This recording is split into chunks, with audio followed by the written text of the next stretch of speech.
नमस्कार, मैं रामकृष्ण शुक्ला। वक्त की बात है। कभी धनंजय सिंह की पत्नी श्रीकला मैदान में थी तो अब श्याम सिंह यादव। नहीं समझे तो हम समझाते हैं। बसपा ने सजा याफ्ता मुजरिम धनंजय सिंह की पत्नी श्रीकला सिंह का टिकट काट दिया है और ऐसा करके दरअसल उन्होंने बीजेपी की कांटों भरी राह को आसान भी कर दिया है। लेकिन हम आपको बतलाएंगे कि आखिर किसका दबाव और क्यों पड़ी बसपा को टिकट चेंज करने की नौबत।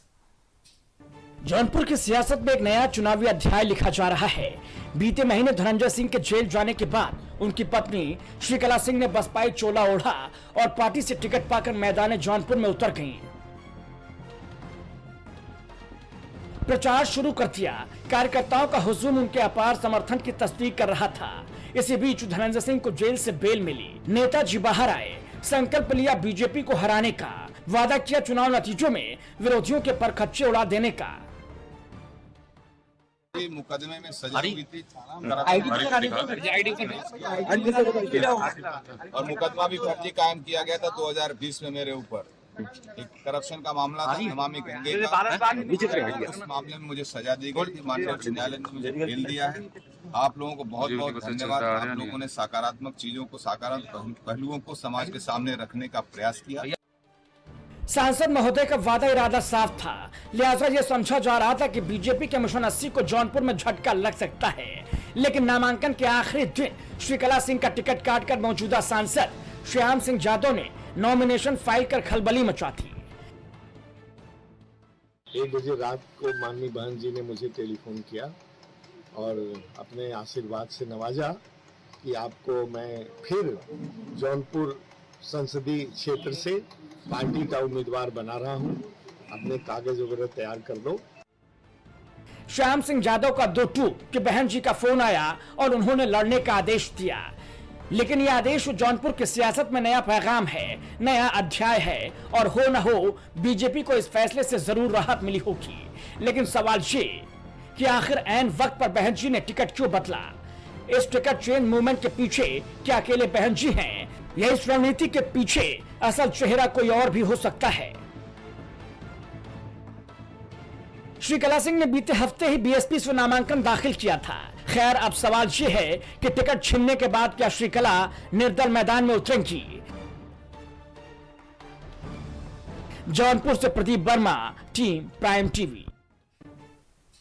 तो धनंजय सिंह ने पत्नी का टिकट कटने के बाद अपना पहला रिएक्शन दिया। कह रहे हैं जिसे चाहेंगे उसे सांसद बना देंगे, मतलब अब किंग मेकर की भूमिका में धनंजय सिंह। अभी निर्णय होंगे 2-3 दिन में लोगों के साथ बैठ के। जो हमारे तमाम पुराने साथी हैं, बहुत बड़े बड़े सब सहयोगी हैं, जो हमारे ब्लॉक के हैं, ब्लॉक प्रमुख, ब्लॉक प्रमुख, बहुत से जिला पंचायत सदस्य हमारे हैं, पुराने साथी, सब लोग बैठ के एक निर्णय लेंगे। तय किया जाएगा जो उचित होगा वही। झुकाव है जब तक हम लोगों के राय मशवरा नहीं कर लेंगे तब तक कोई निर्णय नहीं लेंगे। करेंगे बगैर हम लोगों के सहमति, जिसको हम लोग चाहेंगे वही यहाँ से सांसद जाएगा, ये भी तय है। दिल्ली की 7 सीटों पर क्लीन स्वीप का बीजेपी का इरादा, उस पर आम आदमी पार्टी और कांग्रेस की साझेदारी से बीजेपी सियासी दिक्कत में है। मुद्दे की बात यह कि जेएनयू की पैदाइश कन्हैया कुमार ने मनोज तिवारी के खिलाफ नॉमिनेशन फाइल कर दिल्ली कांग्रेस में उम्मीद की लौ जला दी है। एक तरफ राहुल गांधी घूम घूम कर देश भर में सामाजिक न्याय का संदेश दे रहे हैं, तो दूसरी ओर उनके रणबांकुरे उनके मंसूबों को अमली जामा पहनाने की भरसक कोशिशें अंजाम दे रहे हैं। उत्तर पूर्वी दिल्ली लोकसभा सीट से कांग्रेस के कैंडिडेट कन्हैया कुमार की तस्वीरें उन्हीं कोशिशों का नतीजा है। बीजेपी के मौजूदा सांसद और प्रत्याशी मनोज तिवारी से मुकाबले के लिए कन्हैया कुमार कमर कस चुके हैं और इसकी शुरुआत आज उन्होंने नामांकन के साथ कर भी दी है। ईश्वरीय आशीर्वाद लेकर कन्हैया ने नामांकन के बाद जोर शोर किया। तू ही राम है, तू रहीम है, तू करीम कृष्ण खुदा हुआ। उनके इस रोड शो में बुलडोजर भी नजर आया। हालांकि कन्हैया कुमार बुलडोजर की राजनीति पर कई बार बीजेपी सरकार को घेर चुके हैं।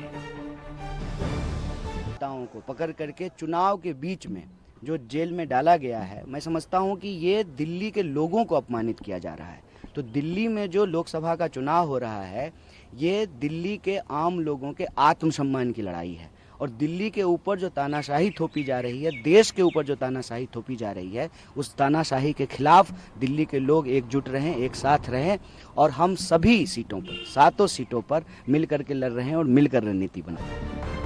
कन्हैया कुमार के नामांकन में कांग्रेस, आम आदमी पार्टी और सीपीआईएम समेत इंडिया ब्लॉक के कई बड़े नेता शामिल हुए।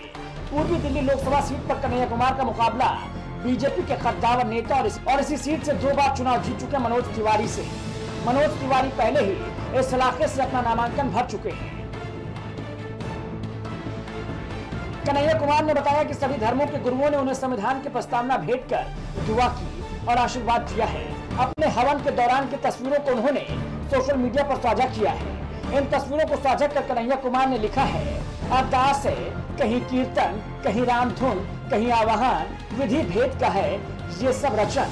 तेरा भक्त तुझको बुला रहा, तू ही राम है, तू ही रहीम है, तू करीम कृष्ण खुदा हुआ, तू ही वाहे गुरु, तू ही यीशु मसीह, हर नाम में तू समा रहा।